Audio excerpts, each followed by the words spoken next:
হার জিত সব কিছুতেই আছে, আর সব হারানোর পিছনে একটা কিছু ভালো থাকে। আর আজকের রেসিপিটা আমাদের সাথে কি হয়েছে সেটাই আপনাদের সাথে এখন শেয়ার করব। আসসালামু আলাইকুম, কেমন আছেন সবাই? আশা করি ভালো আছেন। আলহামদুলিল্লাহ, আমিও ভালো আছি। এখানে একটা বাটিতে 2টা ডিম ভেঙে নিয়েছি আর 4 চামচের মতো চিনি দিয়ে দিলাম, দিয়ে একটু ভালো করে ফেটিয়ে নিচ্ছি। চিনিগুলো যখন একদম গলে গেছে তারপর দিয়ে দিলাম এক্সট্রাশিপ চকলেট জুস। কেউ যদি চকলেট ফ্লেভার না খেতে চান তাহলে অবশ্যই আপনারা একটু দুধটা দিতে পারেন, তাতেও কোনো সমস্যা নেই। তাই আমি এক্সট্রাশিপ চকলেট জুসটা দিয়ে দিয়েছি। দিয়ে এখন ভালো করে আবার ফেটিয়ে নিচ্ছি। অনেকক্ষণ পরে এভাবে হুইস্কি দিয়ে নাড়াচাড়া করতে হবে যাতে একদমই মিশে যায়।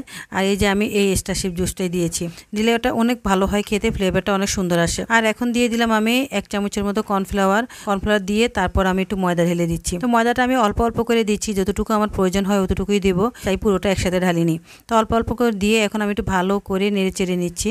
আমরা আসলে অনেক কাজে করি, সব কাজে কিন্তু আমার জেতার উদ্দেশ্য নিয়ে করি, কিন্তু যখন আমরা জিততে পারি না, অনেক কাজে আমরা হেরে যাই, তখন আমাদের আসলে মনটা অনেকটা খারাপ হয়ে যায়। আজকে আমি যে রেসিপিটা বানাচ্ছি আসলে সেটা অনেকটা একটা মজার রেসিপি, তো অনেকটাই ভালো। আমি আর তিশা মিলে বানাচ্ছি, খেতে কিন্তু অনেকই মজা, কিন্তু সব দিকেই ঠিক ছিল। পরে শেষে যে কি হলো সেটা আসলে আপনাদের সাথে শেয়ার করার জন্য আসলে ভিডিওটা ছাড়া, না হলে হয়তো বা ছাড়তাম না।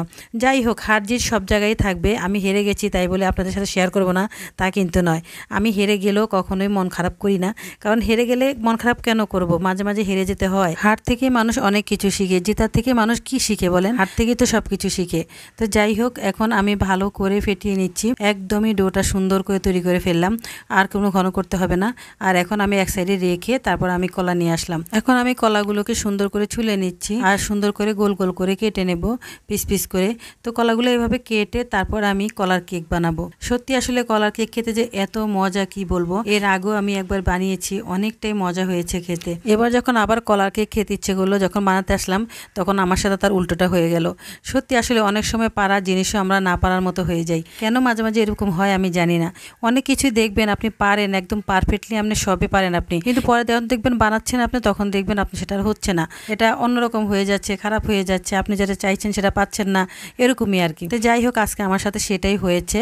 আমি আর তিশা তো অবাক হয়ে গেছি এই অবস্থা দেখে। তো জানি না এটা আসলে কি আমার জন্য হয়েছে হয়তোবা। তো এখন আমি কলাগুলো সুন্দর করে একটু চিনি দিয়ে তারপর কলাগুলো বিছিয়ে দিয়েছি। তো কলাগুলো বিছিয়ে দিয়ে তার উপর দিয়ে আমি বেটারটা ঢেলে দিলাম। তো বেটারটা ঢেলে দিয়ে সুন্দর করে চামচ দিয়ে একটু ছড়িয়ে ছড়িয়ে দিলাম। তো এভাবে দিয়ে তারপরে আমি চুলোয় বসিয়ে দেব। এটা আসলে কলার কেকটা অনেক মজা খেতে, অনেক ভালো হয় খেতে। তা আমি সুন্দর করে এগুলোকে সমান করে দিচ্ছি যাতে পুরো বেটারটা সুন্দর করে সেট হয়ে যায়। তো আমি সেট করে দিয়ে তারপর চুলোয় বসিয়ে দিলাম। আর চুলোয় বসিয়ে দিয়ে আমি কিছুক্ষণ রেখে দিয়েছি। কেকটা হওয়ার পর যখন আমি তুলতে গেলাম তখনই দেখি আমার কেকের এই অবস্থা হয়ে গেছে। কেকটা ফুলেও নি আর তার উপরে পোড়া লেগে গেছে। আসলে চুলার আঁচটা একটু বেশি বাড়িয়ে রেখেছিলাম বোধহয়, এই জন্য এরকম হয়ে গেছে। আমি তো ভাবতেও পারিনি। খেতে কিন্তু খুবই মজা হয়েছে, কারণ পোড়া পোড়া কলাটা না ভীষণ ভালো লাগে খেতে। এই কেকটা দেখে আমি বুঝতে পারতেছি আসলে জীবনে সবকিছু পারফেক্টলি হয় না। তো ভিডিওটা যে পর্যন্তই, ভালো থাকবেন, সুস্থ থাকবেন, আল্লাহ হাফেজ।